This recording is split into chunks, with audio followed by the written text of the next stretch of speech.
ungasingitsukut arfingorniku алкаатиппарпут филмитоқақ тас нунатта аватаани аалисарнер пиллуу филмилаарнеқарсимаскуси аам нунами инуусуттуп аалисартунгуартуп инууннаани оқалуттуаққаартоқ таакку филмит пиннаттаараагут коки хou тоққап тоққортарисимасаанниит таан илуамманак нассуарнеқартариақармат илуатсиллу саилнип аина Gerhard Petersuis illi pisartaratit taakku filmitoqqa sumingaanniinuk aama nassaaqiassi das taak filmitoq nassaaraarput København mingaaniit nunatsinut allaffiinnuara uttuleratsiit tassanilu atortuut aama miissorlutiit tassani nassaalerparput filmitoqqat arlalippassuu 15 missaaniit soorl imaittut soorl una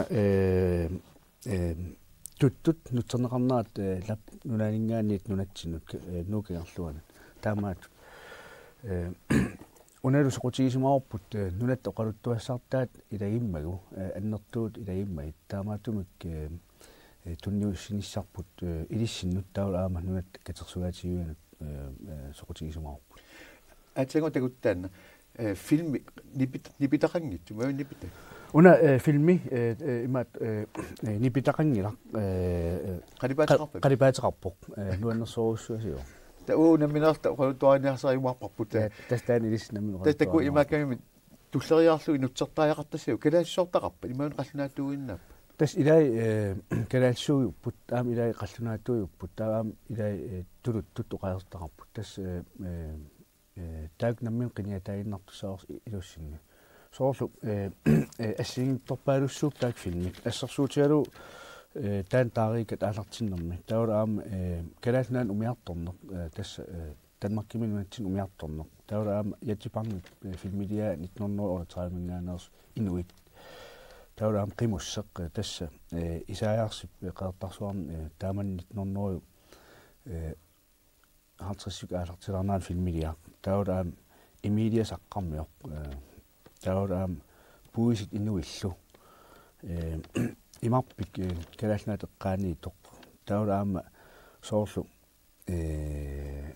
арфинингорпа таан такус тассаарси уна нуу миттарфеқарфиата атоққарфит сиорнеқарнаа таамаат фиссаганера таан қаллунаатуйоо тас калаассуунгортиссоорпут таанна исигиннааллатсиарак малуа соқутигинаат таас илагиат инуппассуит мааннаккут инуйуннаараарсуллуунни тааманиккуласса ассиинеқарсимаппут аамалу инуусоқисут мааннакку аюнгитсорпассуит тасса филмитаамит алуторнарлуиннерпа оқалуттуасиарнам тунгассоқарпу танаан пингаартиссима маллугу тунниуниалерис уутсиннуин тунниутингиласаам таакку so тас таамаапоқ илиссиннут тунниуппар филмит дигитаалингорлугит тасса питсаассия тассан иннарлернераасераарлугу таавик кися видеонгорлугит соорлу нунат катерсуасивиан тунниуппагут тас иллаққутигалу титтаакуа филмитави 16 мм иллаққутигалут артистик институтсим тунниуттуссаагут тас таак катерсуаатеқарами ассилиарпассуарн филминиллу таамаил аам таак пигилиссаваан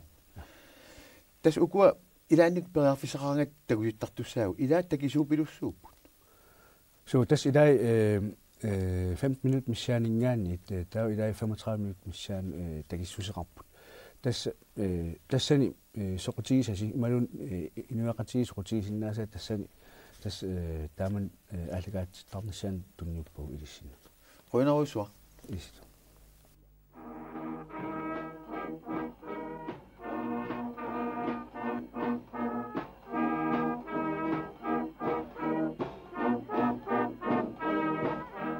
атаасингорнэрми ортуупарип ааллаққаатаани 1979-ми уллааккут арфинерпинgasунут тиммисартор тас 7 сиуллеқ ангаллассиллуни нууммиит кангерлуссуалиарпоқ миттарфиттаақ иллоқарфиуатаани қуассуссуарми километрин таллиманик унгисуссеқартуми саланеқарсимаоқ писортатигуортумик аммарнеқарнера сиунингуани арфинингорнэрми пивоқ киккутамармик тикиллуақунеқармата нууммиорпассуит аггикаасимаппут Biarrarsanneret naammattorluut travlhed og selve begivenheden.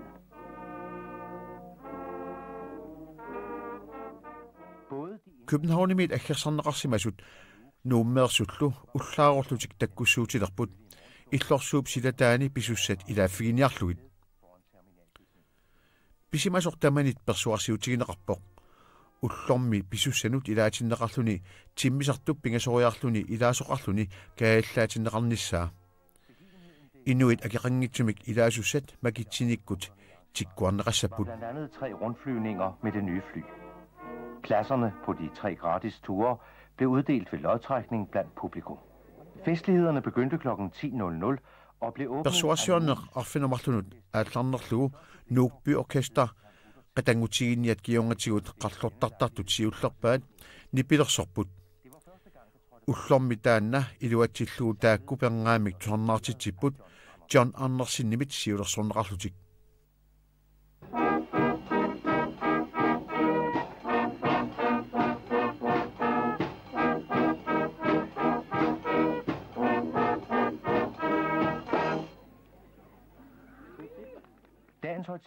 Nakliuttorsiornermi pisortatigoortumik uqaluiartoqarpoq taakkunangalu tusaaqatsiassaagut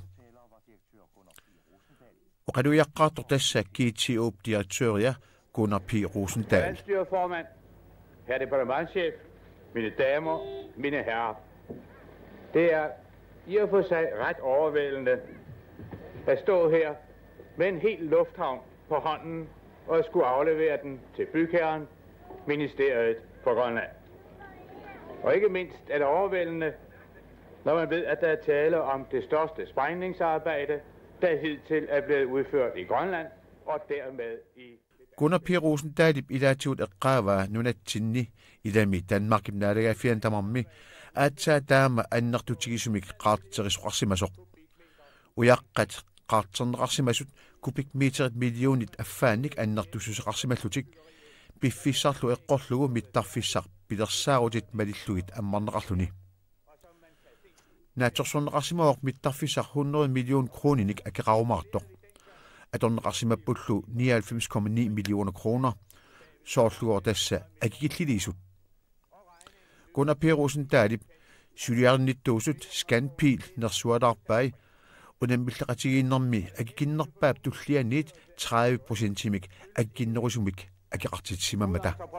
Scanpil er gået meget seriøst ind i tilrettelæggelsen af udsprængningsarbejdet, og Scanpil kunne derfor tilbyde en pris, som svarede til vores kalkulationer, og som lå hele 30% under det næstbilligste tilbud. Nalagafiup akiliutaasa 100 million kronit saniatiut Grønlands fly 25 million kronit missaanik aningaasaliisimaoq hankaarsuup issuma sananeqarneranut tassakatilluit 125 million kronit missaanik tamarmi akeqarsimaoq suliarinnittusanik avataaniit tikitsitsiniarneq isumaqatiingissutaasimaгаluarpoq naamasineqarneranili paasinarsiоq scanpilip 50% missaa suliarisimagaa sinnera nuummi suluffiutilinnit suyaneqarsimalluni Gunnar P. Rosendahl suliffiutilli taakku amerlaqisut taagungikkaluarluit ataaseq immikkut taajumavaa tassa KK Jespersen ulluinnerni taaneqartartoq Jesper Knallimik entreprenørip tikitsitap Jesper Knallillu suleqatigissimanerat nersualarneqarpoq.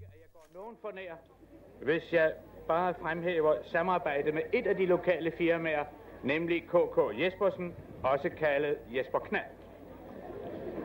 Der har været tale om et mønsterværdigt samarbejde imellem den udsendte entreprenør og Jesper Knall.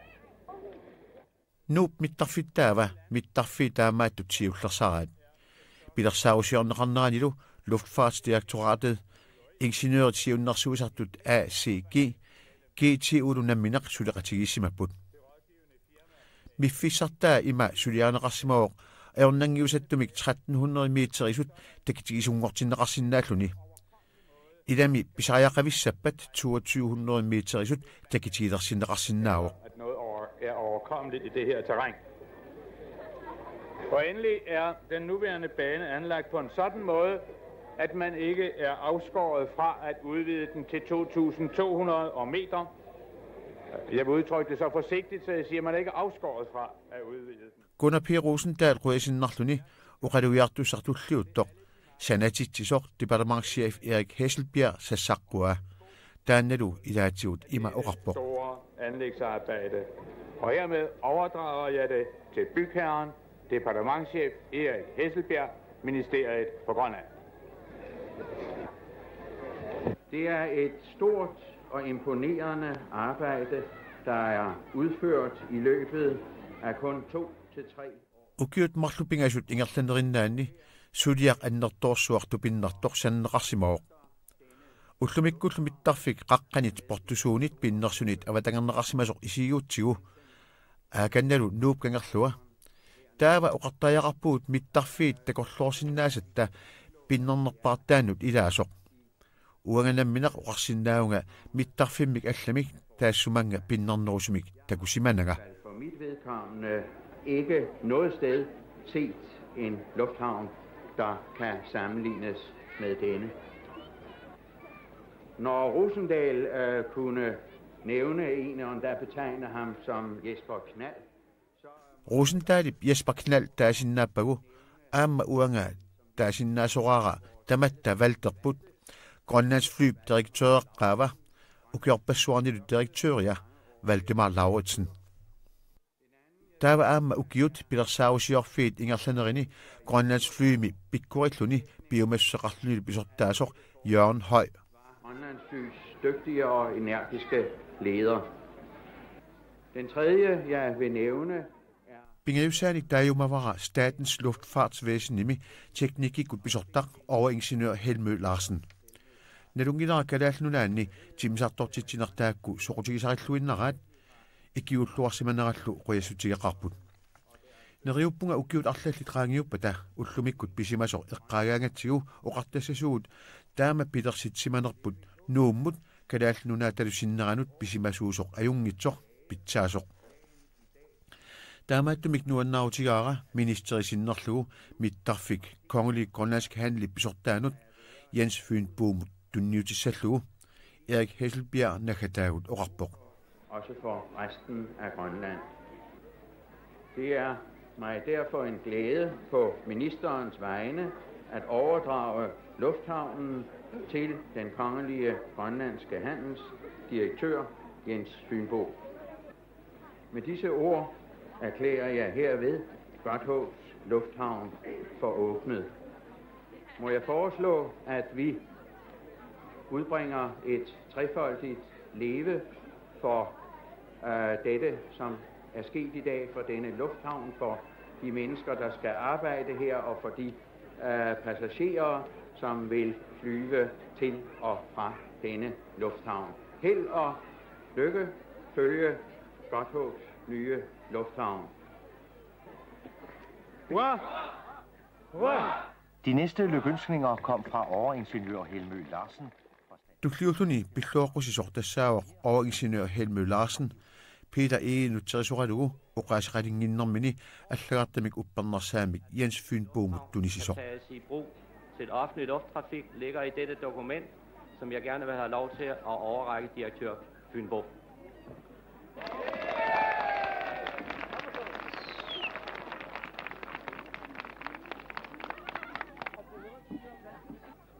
Ved en lejlighed som den her, hvor vi står overfor... Mittarfeqarfimmik nutaaliaasumik atuilernitsinni siunissimi maangaanniit ingerlanneqalersu saqqiviangitsoorsinnaangilarput tassakalaallnaanni ilaasunik angallasinissaq ila ukiutraavit ingerlanneranni inuiaqatigiinni allangorneruyussuut pisimasut tupinnarluinnarput Danmarkip kalaallnaatalu akonganni timisartornerit siulliit 1948 aallartissimapput narsarsuarmut ingerlasut November 15. 1954 kangerlussuaq aqqutigalugu ingerlarneqalertik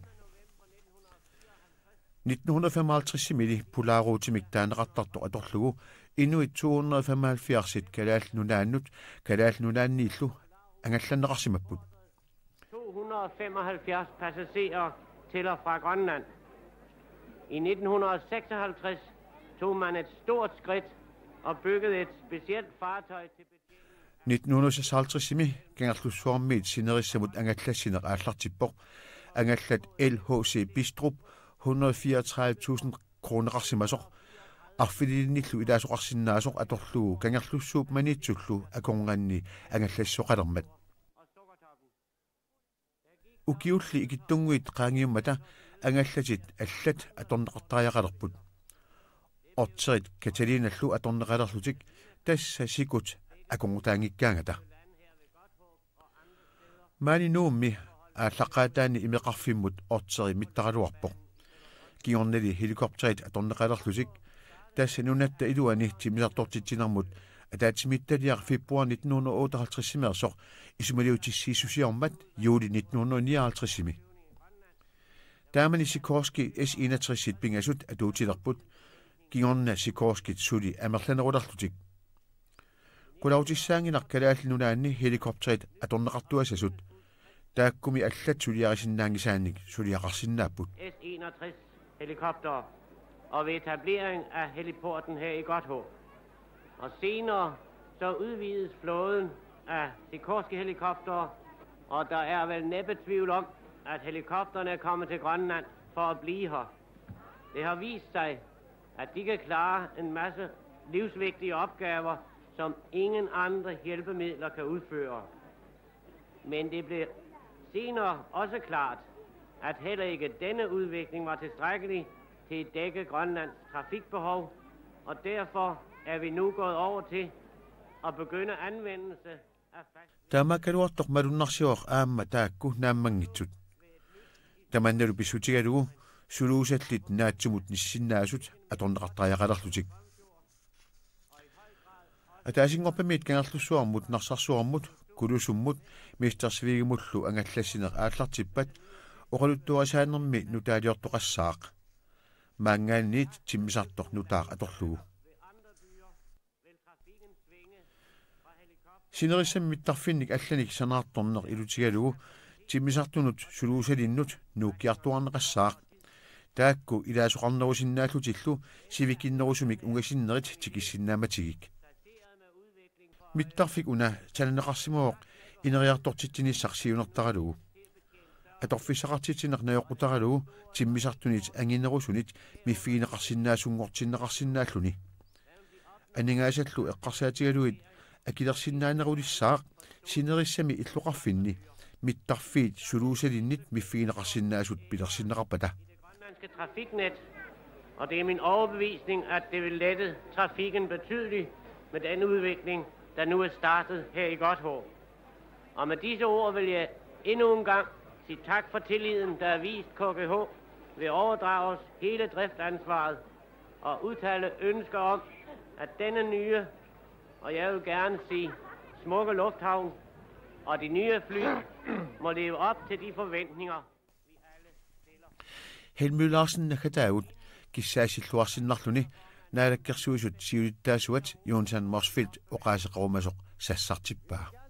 Landsstyrets og landstingets vegne ønsker det grønlandske samfund til lykke med en skridt, det er blevet taget i dag ved at indlede. Naalakkersuisut landstingilusinnerluit inuiaqatigit pilluaqqruusuppakka nuumi mittarfittaap atoqqarfissiorneqarnerani alloriarner pillugu ingammillu nuummi innuttaasut atuilluarnissaannik ineriartortitilluarnissaanillu kissaappakka tassa inunnik angallassinerup niuaqatiginnerullu tungaasigut ukiormannarpiaq ukiut 25 qaangiussimapput kalaallunaat akunniffialugu pulaaruuti aallartinneqarmat uqartoqararsutut ineriartorner sukkasimaqaaq aanalu nuummi mittarfik nutaavissuaq pulautiingilaa mittarfittaaq inunnik angallassinerup tungaatiguinnaangitsoq kisianni aamma aningaarsiornerup niuernerup allallu tungaasigut iluaqutaasasoq for at kontakt med andre interessegrupper inden for økonomi, inden for handel og på andre områder. Vi vil gerne rette en tak til alle, der har været med til og har givet bidrag. Kikkullunnit ullumikkut mittarfimmik atoqqarfissiortitinittinnut sunniuteqaqataasimasut qutsiaviiniarpakka ataatimittaliat suleqatigisitaliat inuit maani sulisimasut qaartiterisartut allallu suleruussuarsimanaat pillugu nakataatigut illuqarfik pilluaqqoqqinniarpara namminerlu uqarusuppunga naamagisimaarlugu ilimagiakku taamaattumik mittarfiqalerneratigut naalakkersuusoqarfinni sulineq aamma sukkanerulaartumik ingerlanneqartalerumaartoq Hurtigere ved at have en lufthavn som denne her. Der må spille til. Hjertelig tillykke alle sammen. Musikken spiller nu et enkelt nummer, og så er det lodtrækning.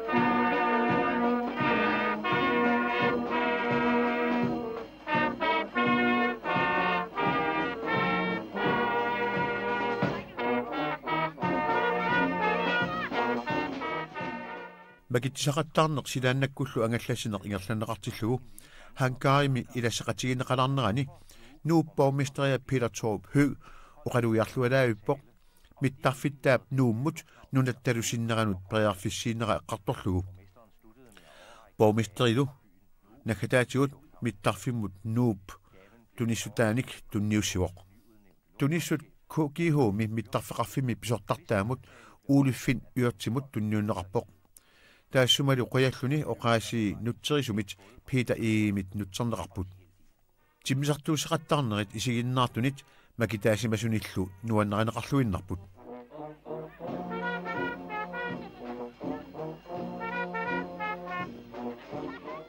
Grønlands flyb atortussaai piaqersimapput kalaallunaanni timmisartortitinerup oqaluttuarisaanerani nutarluinnarmi KGHlu aamma tassanippoq ilaasut assartuassallu isumagissalluit